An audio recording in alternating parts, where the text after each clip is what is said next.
The text arrived between helping customers at my boutique. I'm leaving you and moving to Miami with my 20-year-old girlfriend. I've already emptied our joint account, haha.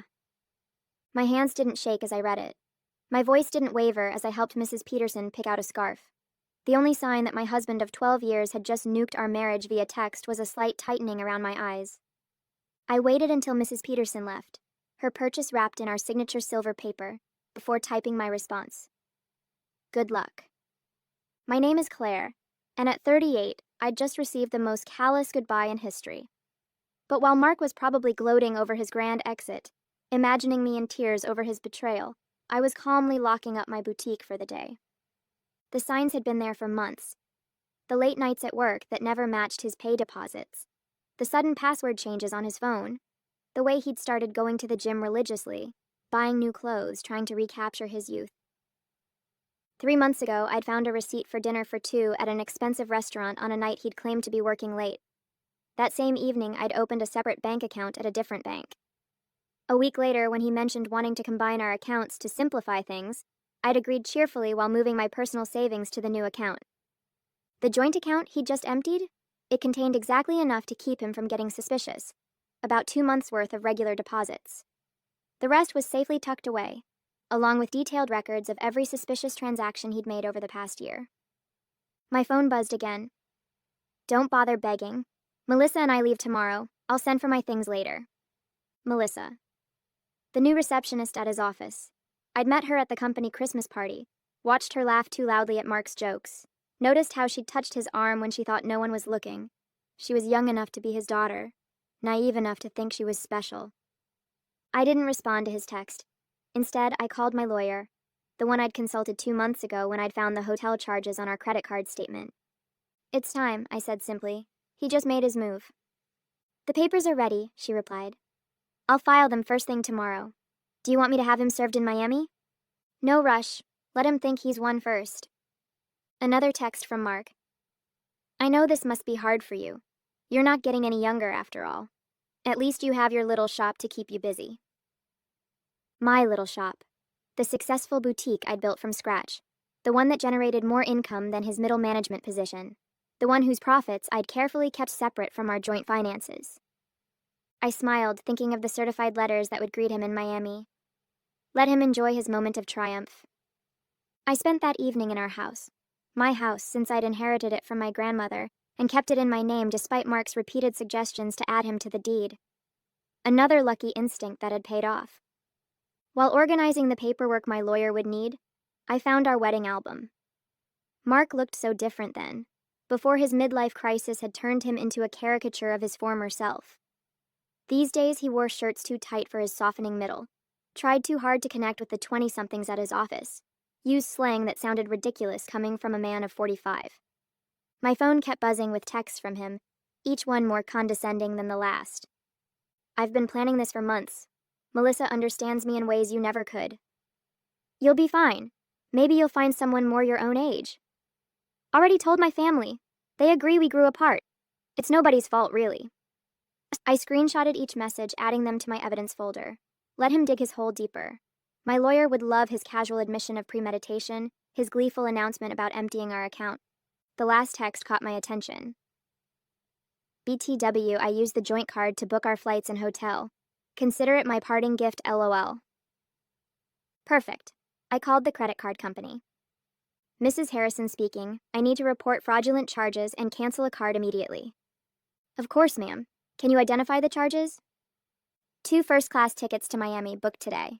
Hotel charges at the Royal Palm. And I'll need to remove my husband as an authorized user. Do you have documentation of the fraud? Text messages from my husband admitting he used our joint card to book travel with his girlfriend after emptying our bank account. I'll be happy to forward them. The representative's professional tone couldn't quite hide her satisfaction as she canceled the charges. Mark and Melissa would arrive at the airport tomorrow to find their tickets invalidated, their hotel reservation canceled. My phone buzzed again. Don't worry about the house. I'll let you stay there until you find something smaller. I actually laughed out loud at that one. Did he really think he had any claim to my grandmother's house? Had his ego grown so large that he'd forgotten whose name was on the deed? Another buzz. And I know the shop means a lot to you. We can work out a fair payment for your half. My half. Of my business. That I'd built myself, funded myself, grown myself, while he complained about my long hours and called it my hobby. I poured a glass of wine, the good stuff I'd been saving for a special occasion. This qualified. Tomorrow, Mark would learn some hard truths about property law and separate assets. But tonight, I'd enjoy the quiet and plan my next chapter. Morning brought a flurry of increasingly angry texts from Mark. What the heck did you do to our credit card? The airline won't honor our tickets. The hotel canceled our reservation. Answer me.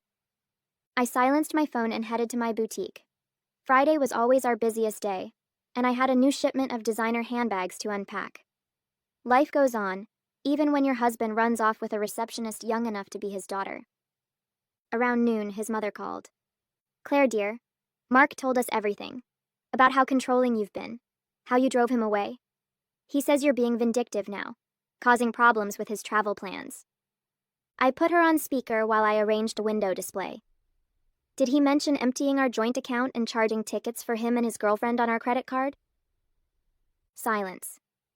Then, well, he said you left him no choice, that you'd been cold and distant. Barbara, I have his texts. Would you like me to read them to you? The one where he bragged about taking our money? Or maybe the one where he mocked my age? Another pause. He did seem a bit cruel. I told him that text message was inappropriate. I appreciate the call, Barbara. I've always liked you, but I think it's best if we end this conversation now. My lawyer has advised minimal contact with Mark's family during the proceedings. Proceedings? Already? Goodbye, Barbara. By late afternoon, Mark's sister Amanda was spreading family gossip through mutual friends. Apparently, Mark and Melissa were stuck at a budget motel near the airport, their Miami dreams temporarily derailed. He'd tried using his personal credit cards, but those had been maxed out for months. Another red flag I'd noticed. My lawyer called with an update. The emergency hearing is scheduled for Monday. Given his admission of emptying the joint account and the documented credit card fraud, we're in a strong position to freeze all remaining assets. Has he been served yet? Not yet, but he'll get the papers at his new motel address. Speaking of which, his girlfriend's social media is providing excellent evidence. She's been posting about their adventure all day, including some choice comments about you. I smiled, thinking of my own documentation. A year's worth of suspicious charges, hotel receipts, text messages that proved premeditation. Mark had been so focused on his grand escape that he'd never considered I might be watching, waiting, preparing. My phone buzzed with another text. You think you're so smart. But I made copies of all the boutique's financial records. Half that business is mine. I forwarded the text to my lawyer, adding it to the growing file of Mark's mistakes. Let him learn the hard way about separate assets and business ownership. Sometimes the best revenge is simply being prepared. The emergency hearing on Monday was everything I could have hoped for. Mark showed up in his new young wardrobe, designer jeans too tight for his age, a blazer that screamed midlife crisis. Melissa waited outside, her youth painfully obvious under the harsh courthouse lighting. My lawyer presented our evidence methodically. Mark's gleeful text about emptying our account, his credit card fraud, his documented history of hidden expenses. Each piece carefully collected over months of quiet observation. Your Honor, Mark's hastily hired lawyer attempted, my client admits to some rash decisions, but Mrs. Harrison's actions have been vindictive and calculating. Calculating? My lawyer countered. You mean prudent? My client protected her separate assets and maintained detailed records of her husband's suspicious behavior. That's not vindictive. That's smart business. The judge reviewed my documentation, the separate property deed to the house, the boutique's incorporation papers in my name only, the careful separation of business and personal finances that Mark had always complained about.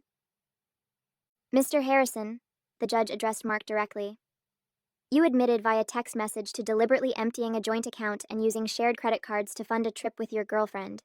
Do you deny this? Mark shifted uncomfortably. I was just trying to make a clean break. By committing financial fraud? The judge raised an eyebrow. And now you're claiming rights to property that documentation shows is clearly separate from marital assets? The business grew during our marriage. Mark's lawyer tried again. My client is entitled to... the business was established before the marriage, my lawyer interrupted, and Mrs. Harrison maintained strict separation of business and personal finances throughout. We have documentation of every penny invested and earned. I watched Mark's face as reality started sinking in. He'd thought this would be easy. Empty our accounts, run off with his girlfriend, maybe claim half my business in the divorce. He'd never bothered to understand my insistence on keeping things separate, had mocked my careful bookkeeping as obsessive. The court finds sufficient evidence of financial misconduct, the judge announced. All shared assets are frozen pending final dissolution. Mr. Harrison is ordered to return any funds removed from joint accounts within 24 hours. But that money's gone, Mark protested. We spent it on... Then I suggest you find a way to replace it, the judge cut him off. And Mr. Harrison, the court takes a very dim view of using shared credit cards to fund adventures with paramours. Outside the courthouse, I heard Melissa asking Mark about their Miami plans. His response was lost in the sound of my heels clicking confidently across the marble floor, heading back to the business he'd never understood or respected. The next few weeks brought a string of increasingly desperate moves from Mark. He tried claiming the boutique had been his idea. He remembered investing money in its early days. He even suggested he'd been my business partner all along, claims quickly disproven by my meticulous records. He's getting desperate, my lawyer observed. His girlfriend's social media shows they're staying at her studio apartment now. Apparently living on a receptionist's salary isn't quite the glamorous escape he imagined. Mark's family started reaching out, their tone markedly different from their initial accusations. We had no idea, his sister Amanda admitted. He told us you'd been cold, controlling, that he needed to escape. But then we saw his texts, the way he bragged about taking your money. That's not the brother I thought I knew. His mother called again, this time in tears. The things he said about your age, about replacing you with someone younger, I raised him better than that. I thought I did anyway. I let their calls go to voicemail. Their support might have meant something weeks ago, but now it felt like rats deserting a sinking ship. The boutique thrived, ironically boosted by local gossip about my situation. Women started coming in specifically to show support, often leaving with far more than they'd planned to buy. My ex tried something similar, one customer confided while buying a designer handbag. Thought he'd take everything in the divorce. Men like that never expect us to be smarter than them. My phone still buzzed occasionally with texts from Mark, his tone swinging between anger and manipulation. You've ruined everything. I never meant to hurt you. You'll regret being so vindictive. Can't we work something out? That business would be nothing without my support. I forwarded each message to my lawyer without responding. Let him dig his hole deeper. Through the grapevine, I heard Melissa was having second thoughts. Apparently, sharing her studio apartment with a middle-aged man who couldn't afford his own place wasn't the romantic adventure she'd imagined. The age gap that had seemed exciting during secret hotel meetings felt different in the harsh light of reality. She posted about toxic relationships and learning from mistakes yesterday, my lawyer mentioned during an update call, and removed her relationship status this morning. I almost felt sorry for Mark. Almost. But then I remembered his haha after telling me he'd emptied our account. The casual cruelty of his comments about my age. The way he'd assumed I'd be helpless without him. Instead of pity, I felt something else. Pride. Pride in my foresight, in my quiet strength, in my ability to protect myself while he underestimated me. The final divorce hearing painted a very different picture from Mark's imagined triumph.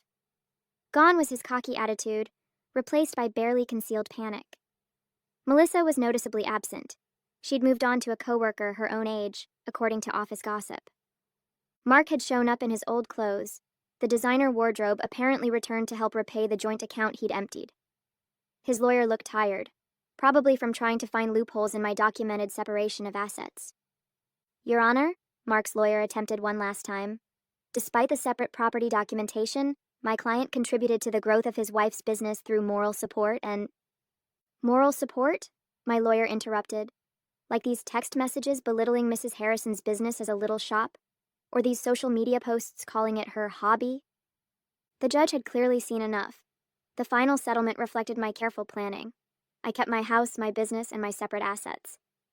Mark got his personal possessions and his car, which was worth less than he owed on it. "You've destroyed me," he hissed as we left the courthouse. "I'll have to move back in with my parents." "No, Mark, you destroyed yourself. I just made sure you couldn't destroy me too." His mother was waiting outside, ready to drive him to her house, his new home at 45. The irony of his situation wasn't lost on anyone. The man who'd mocked my age was now living in his childhood bedroom, while I continued running my successful business. "You planned this all along," he accused. "You knew this would happen." "No, I just paid attention, and unlike you, I understood the value of keeping good records." His mother stepped between us. "That's enough, Mark. You've embarrassed yourself enough already." As they walked away, I heard her start in on him. "Honestly, what were you thinking? A 20-year-old? Emptying bank accounts? Sending those horrible texts?" I watched them disappear into the parking lot, feeling nothing but relief.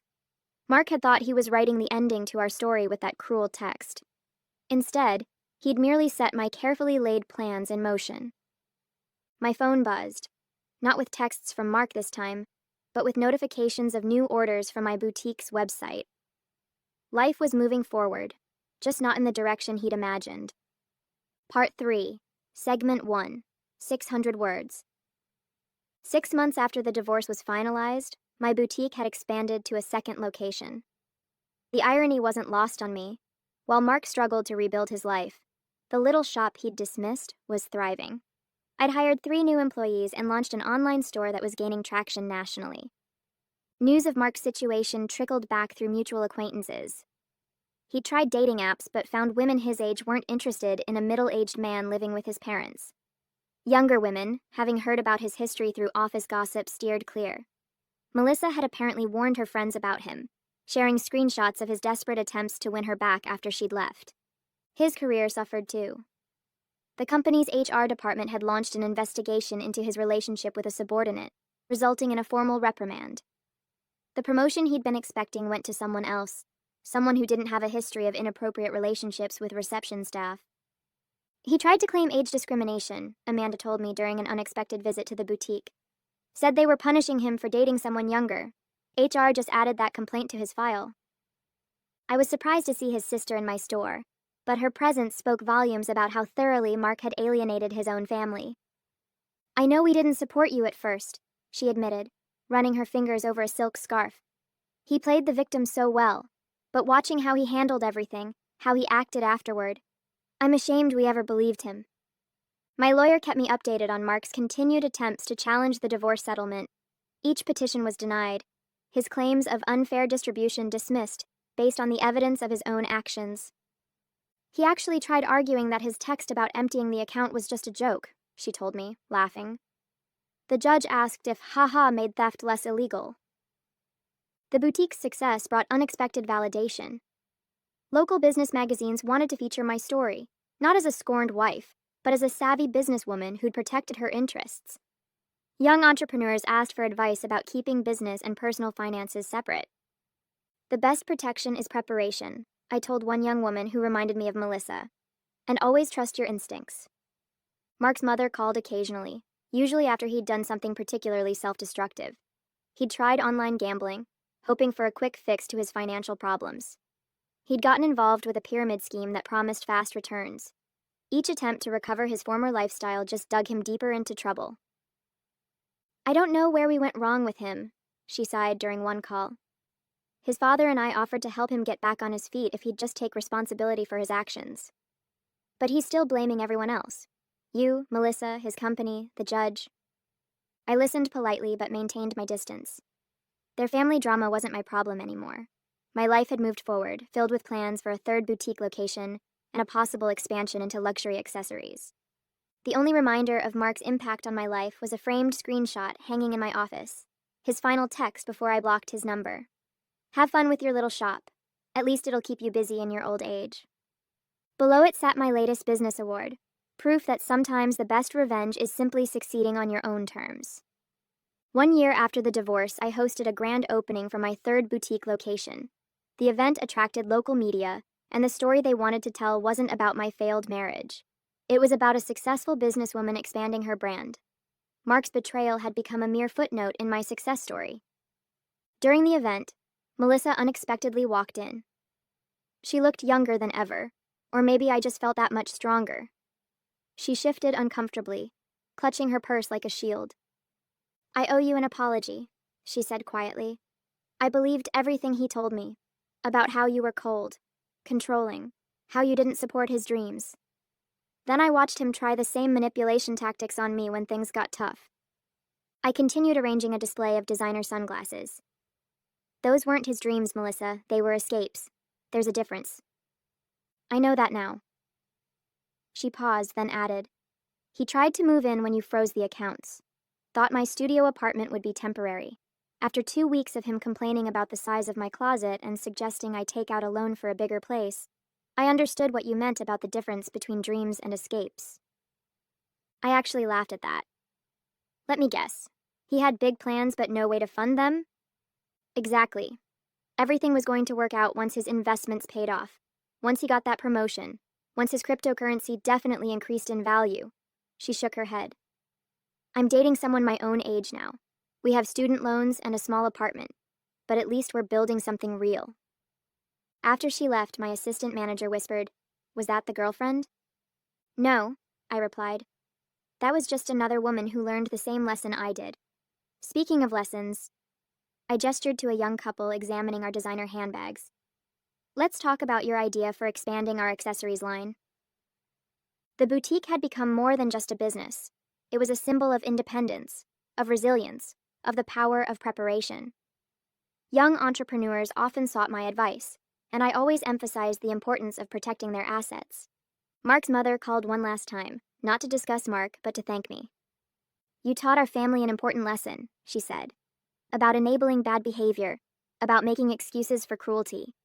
Mark's still living at home, still blaming everyone else for his problems.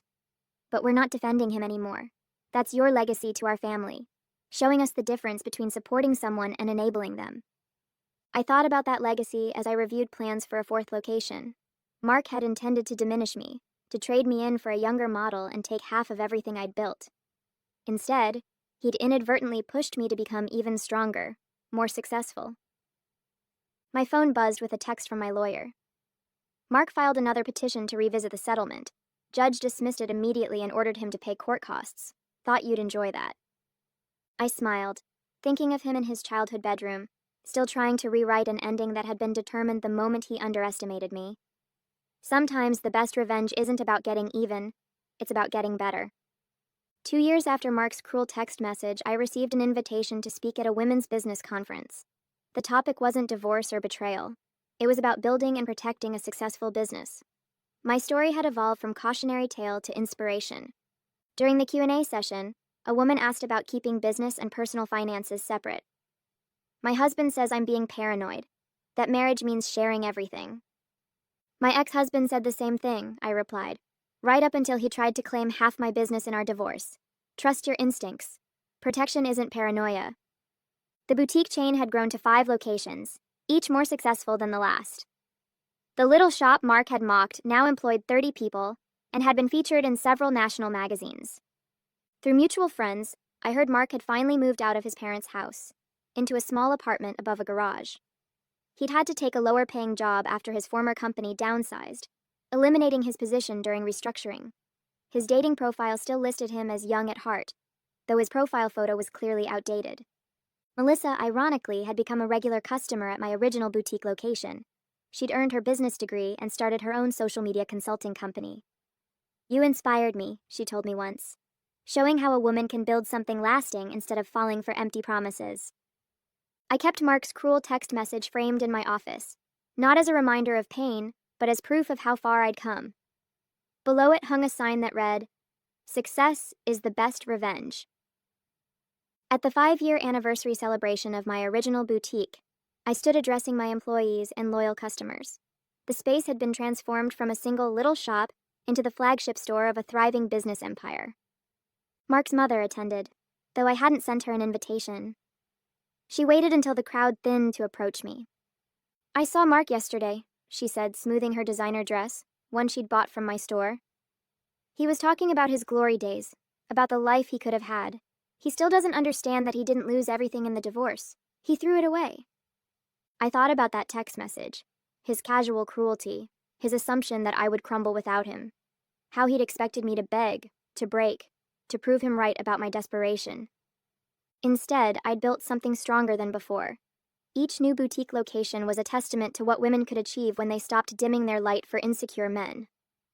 The young saleswoman I'd hired last month, coincidentally also named Melissa, came over with a question about the new inventory system I'd implemented. As I explained the process, I caught a glimpse of my reflection in the store window. I saw what Mark had failed to see 5 years ago. Not a woman getting older, but one getting wiser, stronger, more successful. His cruel text message had meant to be an ending. Instead, it had been a beginning, not just for me, but for every woman who heard my story and realized she deserved better than someone else's midlife crisis.